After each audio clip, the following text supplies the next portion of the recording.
माहूर तालुक्यातील अगदी शेवटी म्हणजेच आंध्र प्रदेश व तेलंगणाच्या सीमेलगत असलेले मलकागुडा हे गाव, येथे आजही स्मशानभूमी उपलब्ध नाही। साधा शेड सुद्धा येथे नाही। त्यामुळे जिवंतपणी तर ग्रामीण भागातील जनतेला नरक यात्रा ह्या भोगाव्याच लागतात, मात्र येथे मरणानंतरही सुटका नाही। आज भारताला स्वातंत्र्य मिळून सुमारे 72 वर्षांचा कालावधी उलटलेला आहे। मात्र आजही ग्रामीण भाग म्हटलं की शेतकरी व शेतमजुरांनी आयुष्यभर राबराब राबायचं आणि जिवंतपणी अनंत वेदना आणि हाल अपेष्टा सहन करायच्या।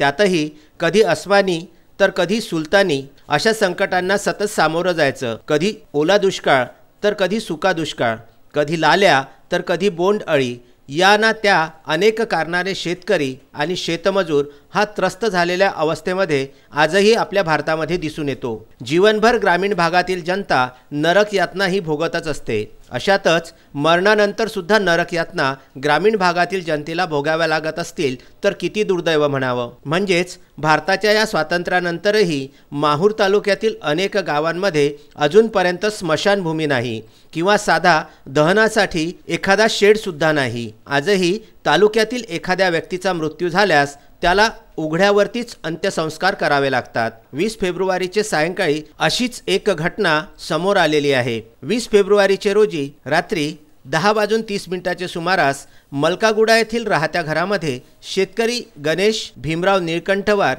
यांनी कर्जबाजारीपणाला कंटाळून गळफास लावून आत्महत्या केली होती। दिनांक 21 फेब्रुवारी रोजी त्या शेतकऱ्याच्या अंत्यविधीची वेळ आली आणि मग प्रश्न पडला, अंत्यविधी पार पाडायची कुठे?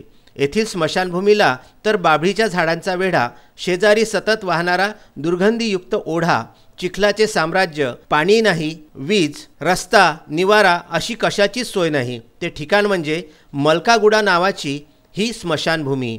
परिणामी मृतदेहाचा अंत्यविधी उघड्यावर व दुर्गंधीमय वातावरणातच करावा लागला। त्यामुळे या शेतकऱ्याला मरणानंतरही मरण यातना पुनश्च एकदा भोगाव्या लागल्या। अशी ही वाईट अवस्था आपल्याच महाराष्ट्र व आंध्र प्रदेशच्या अगदी सीमेवरती येत असलेल्या मलकागुडा नावाच्या या गावाची। विदर्भ न्यूज करिता कार्तिक बेहेरे व अनवर खिच्ची यांचा हा वृत्तांत।